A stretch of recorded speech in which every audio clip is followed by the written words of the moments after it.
Hi everyone, అందరికీ నమస్కారం. Welcome back to our YouTube channel. మీరు చూస్తున్నారు మాస్టర్ టీవీ. నేను మీ విజయ్ కుమార్.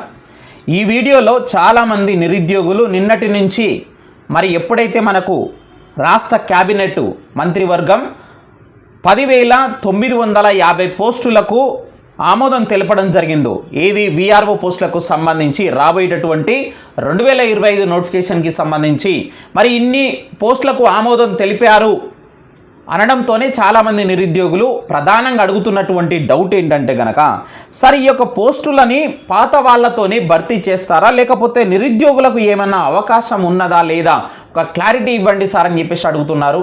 సో పూర్తి వివరాలు మనం ఈ వీడియోలో తెలుసుకునే ప్రయత్నం అయితే చేద్దాం. నిజంగా ఇటు రాష్ట్ర ప్రభుత్వము ఖచ్చితంగా ఇందులో నిరుద్యోగులకు అవకాశం ఇచ్చి తీరాలి.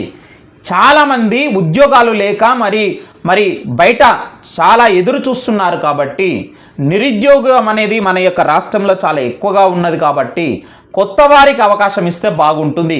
ఆల్రెడీ జాబ్ ఉన్నటువంటి వాళ్ళకే మళ్ళీ జాబ్ ఇవ్వడం ఎంతవరకు కరెక్టు, మీరు కింద కామెంట్ చేసేటటువంటి ప్రయత్నం అయితే చేయండి. అయితే ఈ యొక్క విషయంలో మనం పూర్తిగా డీటెయిల్గా తెలుసుకోవాలనే ప్రయత్నం అయితే చేద్దాం.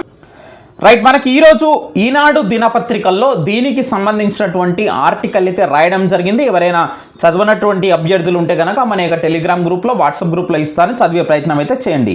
10,954 మంది గ్రామ పరిపాలన అధికారుల నియామకం అన్నట్టుగా ఇవ్వడం జరిగింది. అంటే జీపీఓ అని పిలుస్తాము, విఆర్ఓ అని పిలిచినా అదే, జీపీఓ అని పిలిచినా అదే, విఎల్ఓ విలేజ్ లెవెల్ ఆఫీసర్ ఏ విధంగా పిలిచినా ఒకటే అర్థం వస్తుంది అనేది ఇక్కడ మీరు గమనించాలి. ఏం రాశారు సార్ అంటే గనక ఇక్కడ చూడండి, గ్రామ స్థాయి అధికారులు వస్తున్నారహో అనేటటువంటి టైటిల్ ఇచ్చి ఇక్కడ రాయడం జరిగింది. 10,954 పోస్టులకు ఆమోదం తెలిపారు. రైట్, అయితే ఇక్కడ నిరుద్యోగులకు అవకాశం ఇస్తారా లేదా, ఇక్కడ మనకు ఇదే చాలా బిగ్ డౌట్ అయితే ఉన్నదనమాట. సో ఇక్కడ మీరు గమనించండి, జీపీఓల విధులు అన్నట్టుగా ఇక్కడ మనకు రాయడం జరిగింది. ఇక్కడ చూసినట్లయితే గ్రామ స్థాయిలో ఉండేటటువంటి విఆర్ఏలు కానీ విఆర్ఓ వ్యవస్థలను గత ప్రభుత్వం అయితే రద్దు చేసింది, అది అందరికీ తెలిసిందే. ప్రస్తుత ప్రభుత్వం అయితే వారి స్థానంలో జీపీఓలను అంటే నియమించనున్నది. ఇక్కడ చూసినట్లయితే పూర్వ విఆర్ఓ ఎవరైతే ఉన్నారో, విఆర్ఓ కానీ విఆర్ఏ కానీ పూర్వం గతంలో పనిచేసినటువంటి వాళ్ళని కూడా అన్నాడు. ఇక్కడ చూడండి, విఆర్ఏలను కూడా రెవెన్యూ శాఖలోకి తీసుకునేందుకు ప్రభుత్వం అవకాశం ఇచ్చింది. ఇలా ఆసక్తి ఉన్నటువంటి 6,000 మందిని గుర్తించినట్లు సమాచారం. వారు పోను మిగిలిన జీపీఓ పోస్టులను భర్తీ చేస్తారు డైరెక్ట్ రిక్రూట్మెంట్తోని అన్నట్టుగా చాలా క్లియర్గా ఇవ్వడం జరిగింది మిత్రమా. అయితే ఇక్కడ మనకు ఒక్కొక్క దినపత్రికల్లో ఒక్కొక్క రకంగా రాస్తున్నారు. అయితే దినపత్రికల్లో రాశారు అనేది కాకుండా మనకి యాక్చువల్గా చూసినట్లయితే 10,954 పోస్టులకు ఇప్పుడు ఆమోదం తెలిపింది కాబట్టి ప్రతి గ్రామానికి ఖచ్చితంగా ఇంతమంది ఆఫీసర్లు అవసరం. మనం గతంలో అనుకున్నాము, ఒక్కొక్క గ్రామ రెవెన్యూ అధికారికి 2-3 గ్రామాలు అప్పచెప్పి కూడా అడ్జస్ట్మెంట్ చేయొచ్చు అనుకున్నాం మనం. కానీ ఇప్పుడు 10,954 పోస్టులకు ఆమోదం తెలిపారు. ఒక్కొక్క గ్రామానికి ఒక్కొక్క ఆఫీసర్ ఖచ్చితంగా అవసరము.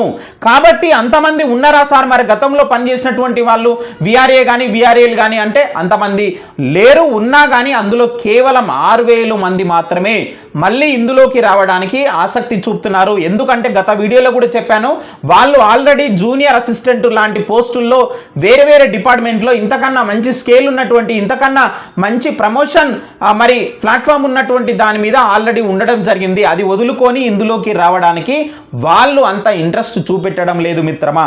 కాబట్టి ఖచ్చితంగా ఒక 6,000 వాళ్ళతో పాత వాళ్ళతో భర్తీ చేస్తే మిగిలిన 6,000 పోస్టులు మనకు కొత్త రిక్రూట్మెంట్ ద్వారా, డైరెక్ట్ రిక్రూట్మెంట్ ద్వారా నిరుద్యోగులకు అవకాశం ఇచ్చేటటువంటి ఛాన్స్ అయితే ఉన్నది. ఇక్కడ ఇది మీరు గమనించి ప్రిపేర్ అయ్యేటటువంటి ప్రయత్నం అయితే చేయండి మిత్రమా. సో విఆర్ఓ 2025కి సంబంధించి టెస్ట్ సిరీస్ కేవలం 199 రూపీస్కే మన యొక్క మాస్టర్ టీవీ ఎడ్యుకేషన్ యాప్లో ఇస్తున్నాము. ఇందులో మీకు సిలబస్ ఏ విధంగా ఉంటుందో ఆల్రెడీ అప్లోడ్ చేశాను. సో సిలబస్ మీరు అక్కడి నుంచి డౌన్లోడ్ చేసుకోండి. ప్రీవియస్ పేపర్స్ కూడా ఇవ్వడం జరిగింది. మోడల్ టెస్టులు ఉంటాయి, గ్రాండ్ టెస్టులు ఉంటాయి. పూర్తి సిలబస్ ప్రకారంగా మీకైతే పూర్తి సిలబస్ మొత్తం కవర్ అయ్యే విధంగా రెగ్యులర్గా టెస్టులు అయితే ఉండబోతున్నాయి. అదేవిధంగా మీకు ఫ్రీ స్టడీ మెటీరియల్ పీడిఎఫ్ కూడా అందించేటటువంటి ప్రయత్నం అయితే చేస్తాను. ఇంట్రెస్ట్ ఉన్నటువంటి అభ్యర్థులైతే తీసుకునే ప్రయత్నం అయితే చేయాలి. ఇక ఈ పోస్టులకు సంబంధించి మరి ఎలాంటి అర్హతలు ఉండాలి సార్ అని చాలామంది అడుగుతున్నారు. అయితే ఇక్కడ మీరు గమనించండి, గతంలో మనకు ఇంటర్మీడియట్ అర్హత ఉండే, కానీ ఇప్పుడు మాత్రం ఖచ్చితంగా ఈ యొక్క పోస్టులకు మనము అప్లై చేసుకోవాలంటే గనక చూడండి, డిగ్రీ ఉత్తీర్ణత సాధించి అయితే ఉండాలి. ఖచ్చితంగా మీరు ఏదైనా డిగ్రీ పాస్ అయ్యి ఉండాలి. అది డిస్టెన్స్ మోడ్ అయినా రెగ్యులర్ మోడ్ అయినా ఏదైనా పర్లేదు, డిగ్రీ పాస్ అయ్యి ఉన్నటువంటి వాళ్ళు అర్హులు. మరి ఎంత వయసు ఉండాలి సార్ అని చెప్పేసి మరికొంతమంది అడుగుతున్నారు. 18 నుంచి 44 మధ్య వయసు ఉన్నటువంటి వాళ్ళు ఎవరైనా అప్లై చేసుకోవచ్చు. ఇంకా ఎస్సీ ఎస్టీ ఈడబ్ల్యూఎస్ ఇట్లాంటి క్యాండిడేట్స్ ఎవరైతే ఉన్నారో సో వీళ్ళకి మరొక 5 సంవత్సరాల యొక్క వయసు సడలింపు అయితే ఉంటుంది. సో దీనికి సంబంధించి మిత్రమా ఇంకా మీకు ఏమైనా డౌట్స్ ఉంటే కనుక కింద కామెంట్ తెలియజేయండి. అదేవిధంగా మరి ఎవరైతే ఇంట్రెస్ట్ ఉన్నారో వాళ్ళు ఖచ్చితంగా చదివేటటువంటి ప్రయత్నం అయితే చేయండి. మనకి ఎందుకంటే 10,954 పోస్టులకు ఆమోదం తెలిపారు కాబట్టి ఎప్పుడైనా మనకు నోటిఫికేషన్ వచ్చేటటువంటి అవకాశం అయితే ఉంటుంది. కాబట్టి సో గ్రూప్ 4 మిస్ అయినటువంటి వాళ్ళు కానీ, గురుకుల మిస్ అయినటువంటి వాళ్ళు కానీ, ఎస్ఐ కానిస్టేబుల్ మిస్ అయినటువంటి వాళ్ళు ఖచ్చితంగా ఈ సిలబస్ ముందు పెట్టుకొని చదివితే కనుక మీరు ఖచ్చితంగా ఇందులో ఉద్యోగం సాధించేటటువంటి అవకాశం అయితే ఉన్నది. Thank you very much.